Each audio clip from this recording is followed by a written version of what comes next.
हां, ते तुमचा अर्ज बाद झालेला आहे. तर तुम्ही काल उपस्थित पण नव्हत्या तिथं आणि तुम्हाला काय काय सांगण्यात आलेलं आहे अर्ज बाद म्हणजे काय? एक तरी आम्हाला जाण्यासाठी किती अडथळा निर्माण करण्यामध्ये आला होता. ह्यांचं पूर्वीपासूनचंच ते षडयंत्र होतं की आपल्या विरोधात गेलेली एखादी व्यक्ती भविष्यात आपल्या राजकारणात सुद्धा ती विरोधक ठरू शकते म्हणून त्यांनी गेली वर्ष झालं त्यांनी माझं मतदार यादीतून नाव गायब करण्याचे प्रयत्न 2 वेळेला केलेले आहेत. मग लोकसभेचं इलेक्शन 12 मेच्या आसपास होतं वाटतं. त्यावेळेस आम्ही मतदार टाकायला आलो तर त्यावेळेस आम्हाला लक्षात आलं की आपलं नावच मतदार यादीतून गायब केले. बूथ लीगल ऑफिसरने कुठलीही मला नोटीस न देता माझं नाव मतदार यादीतून गायब केलं लोकसभेवेळी. परत मी 15 ऑगस्टला उपोषणाला बसले. हे माझं पूर्वीचं वोटिंग कार्ड होतं. 15 ऑगस्टला मी उपोषणाला तहसील कार्यालयाच्या समोर बसले पाटील परिवाराच्या विरोधात. माझ्या अनेक मुद्द्यांसाठी मी बसले. त्यावेळेस हा देखील मुद्दा मी उपस्थित केला तहसीलदार साहेबांकडे की कुठलीही नोटीस न देताना नाव का काढलं. परत ते म्हणले की नाही आम्ही तुमचं नाव जोडून देऊ. मी परत आणखी 15 सप्टेंबरला आणखी एक उपोषण केलं. त्यावेळेस मेलवर त्यांना मी निवडणूक अधिकारी यांचं तिथं ऑप्शन टाकलं होतं की माझं नाव तुम्ही गायब केलं म्हणून. तर त्यावेळेस त्यांनी उपोषणस्थळी भेट देऊन त्यांनी माझं नाव पुन्हा टाकलेलं होतं आणि हे झालं.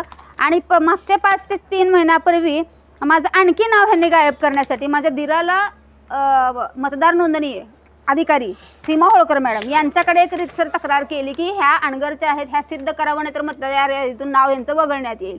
हा देखील प्लॅनिंग केलेला त्यांनी. तर ती देखील केस मी जिंकलेली आहे की मी पुन्हा माझे सगळे तिथले राहते पुरावे दाखवले. मग तोही निकाल माझ्या बाजून आला. असं 2-3 वेळेला त्यांनी माझे नाव मतदार यादीतनं म्हणजे मूळ पायाच त्यांनी माझा खच्चीकरण करण्याचा प्रयत्न केला.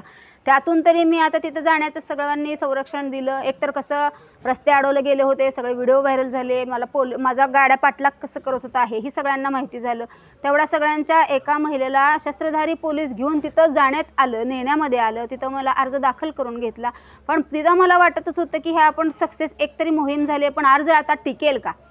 पण टिकेल का मी त्यांना तो प्रतिप्रश्न केला. निवडणूक अधिकाऱ्यांना मी सांगितलं सर उद्या छाननी आहे 11 वाजता. आज मला एवढा बंदोबस्तात यावं लागले. उद्या छाननीच्या वेळेस आमचं कुणीही येणार नाही.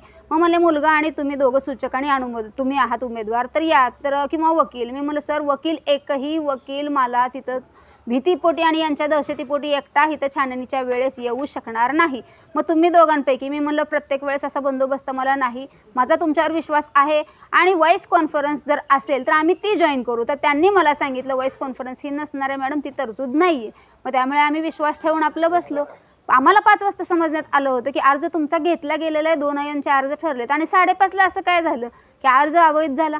बरं त्यांनी तसं आम्हाला लिगली काय दिलेलंही नाही. सूचकाची सही नाही तर सूचक माझ्यासोबतच होता.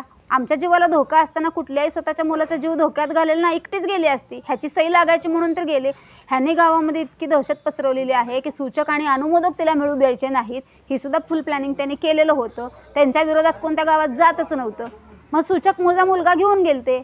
आरओ सरांचं काम होतं 3 टेबलला होते पण सही केलेली होती. फक्त माझं म्हणणं आहे की मतदार यादी ज्या वेळेस आम्ही ह्यांना दाखले मागत होतो मेल वगैरे करून त्यांनी उपलब्ध केले नाहीत. कलेक्टर साहेबांनी सांगितल्यानंतर मी गेल्यानंतर अर्धा तास पूर्वी मला सगळे देण्यात आलं.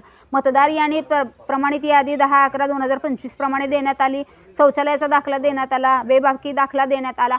मग ते सगळं तिथं मी अप्लाय केलं आणि मतदार यादी दिल्यानंतर पूर्वीची आम्ही ही तर नोटरी करताना पूर्वीची जोडलेली होती. त्याच्यामध्ये मग आता काय भूमिका असणार आहे यापुढे ते त्यांनी पूर्णपणे स्वतःच्या सोयीनुसार केलेलं आहे. मी ज्यावेळेस मुलासाठी माफी मागत होते त्यावेळेस त्यांनी स्वतः मला पाटील परिवार राजन पाटील म्हणत होते की 302 कलमातनं मी माझी मुलं सोडवले तुझा मुलगा डांगडिंग केला तर चालणार नाही. स्वतः माफी मागायला गेल्यानंतर एका आईला बोललेले हे अपशब्द आहेत. 302 कलमातून सोडवणाऱ्या मुलाच्या तेवढ्या केसेसमधनं माणूस हिथले 4 कागदपत्र गहाळ करायला किती वेळ लागणार आहे आणि शेवटी कार्यालय तिथलंच आहे. आता कोर्टामध्ये जाणार आहे तर आता जे काय आम्ही का बाद केला याच्याविषयी आम्ही त्यांना त्रुटी का होत्या त्या आम्ही निदर्शनपत्र मागितलंय. अजूनही रात्री केलेला 7च्या मेलला अजूनही उत्तर आलं नाही. आज न्यायालयात जायचं टायमिंग हा फक्त 3 वाजेपर्यंत आहे. जर न्यायालयात पोहोचूच शकलो नाही तर न्याय कुठं मागायचं आहे. आज तुमच्या माध्यमांच्या मार्फतच आज न्याय आहे की जनतेला की बघा आता मला कोर्टात देखील दाद मिळणार नाही कारण ह्याने कागदपत्रच नाही दिले तर आम्ही कोर्टात जायचं कसं. लोकशाही मराठी ऐका, पहा, जागरूक रहा.